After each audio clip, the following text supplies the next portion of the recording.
Voilà. Donc on va commencer maintenant, si vous voulez bien, à travailler sur le thème de la colère. Et on va commencer par un temps de partage. Là aussi, je vous demande beaucoup de sincérité. Je vous demande de vous dévoiler, de faire comme moi, de suivre la voie de la transparence, parce que c'est la seule voie qui vous permet d'avancer vraiment.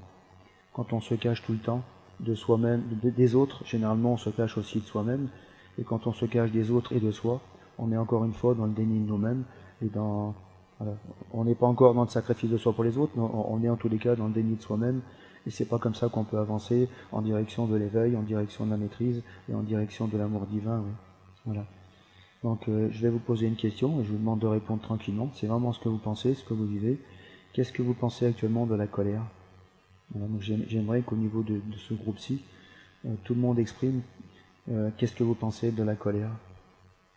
Voilà, donc comme ça, la colère fait peur, la colère c'est mal, la colère c'est une énergie négative, la colère c'est pas bien, la colère faut la cacher, enfin, tout ce que vous pensez, de vous-même de la colère.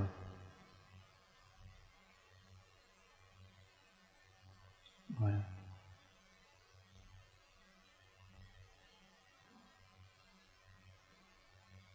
Voilà, donc comme vous pouvez voir, il y a un grand dégradé des colères qui font peur, des colères qui sont contenues, qui sont maîtrisées, qui sont contrôlées, et puis des colères qui s'expriment, pas forcément toujours à bon escient. Mais en tous les cas, ça vous montre un petit peu l'éventail des réactions possibles par rapport à la colère. Voilà, regardez aussi, c'est intéressant, c'est regarder aussi le regard que vous posez sur la colère.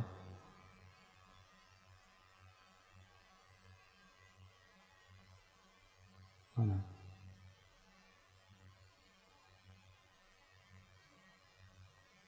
Donc, on va continuer maintenant. Donc ça, c'était un temps de rencontre avec le regard que nous avons nous-mêmes sur la colère.